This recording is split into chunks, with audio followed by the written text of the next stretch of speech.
Yok mu kim gördü? Yok. Ona kelbet at. Yok. Anam birincisinde uçmadım birincisinde. İkincisinde daha hoşuna da kartına kaytalandı. Kanıya kayakta duruyorsun. Ben tamaşalarım sen ne yüleğini algan okşaysın. Bala çakın hakete tokşaysın sen mi yani?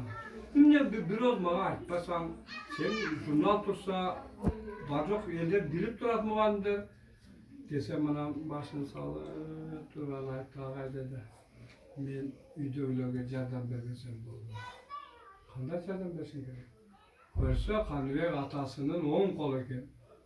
Жерди айдап трактор менен планировка кылып, эге турган нерселердин бардыгын бир туугандарынан эстип алып, эгеп дыйканчылыкты бүтүрүп коюп, анын ичинде дарбызы, коону, башкасы бар жогу бар экен.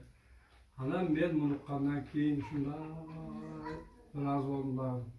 Балам дедим, sen ушуну мага айтып койсоң, мен сени кыжалатта болбойт элем, сени урушам деп да ойлобойт элем десем ошондой деди.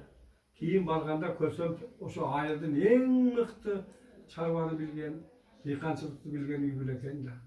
Анан кийин пример кылып көрсөтөм, айтам, мына араңарда Дайырбек уулу деген бар. Ошондой болсоңорчу, ушул баланын бир жолу бир тамеки чегип, бир жолу ачкыл кычкыл ичкенин байкап алдым. Балким досторум менен ичсечер, балким мага көрсөткөн жок. Анан бир жолу бир мындай бир açıklık getirgen epizodu bolgan jok da. Kıskası ülgülü stüdent, sıylıklı stüdent olup bitti. Okusunu bitiyor menen, ikinci kursdan akordiyonda oynaya başladı. Oşondan men de sezip aytkan ekenmin. Balam senin geleceğin öte büyük.